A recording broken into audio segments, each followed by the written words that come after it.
Loïc s'installe.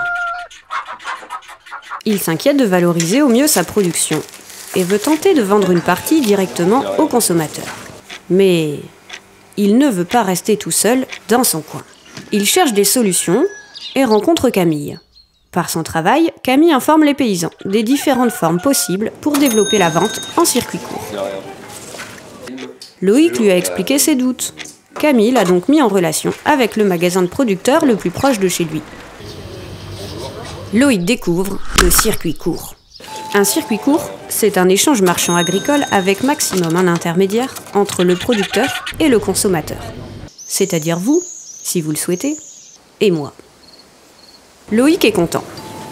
Il vend sa production à un prix juste. Il profite aussi des conseils de ses collègues. Toi, le logiciel point de vente, on n'a pas ça sur les fermes. Ce magasin regroupe 5 fermes associées. On y trouve une large gamme de produits différents en provenance de maximum 70 km à la ronde. Ça crée de l'emploi dans le magasin et sur les fermes. Avec ce projet de magasin, les producteurs ont appris à vendre leurs produits auprès d'une clientèle différente, plus urbaine, à vendre les produits des autres. Et ça, c'est pas facile. À gérer une équipe d'associés, communiquer sur ses pratiques et informer les consommateurs. La traçabilité et la qualité sont assurées.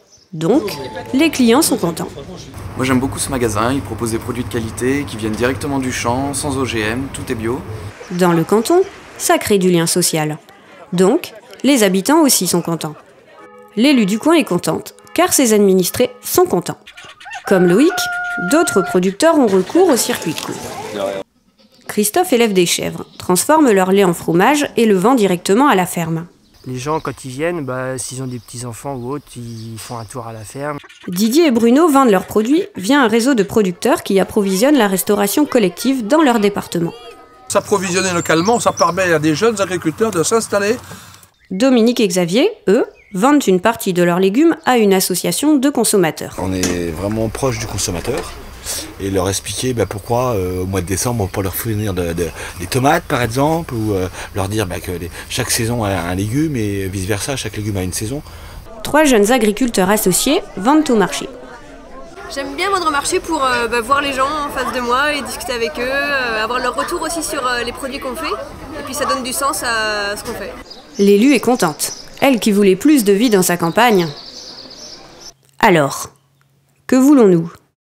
Produire toujours plus et à faible coût pour les marchés mondiaux. Consommer sans réfléchir des produits industriels et réduire la diversité de nos aliments.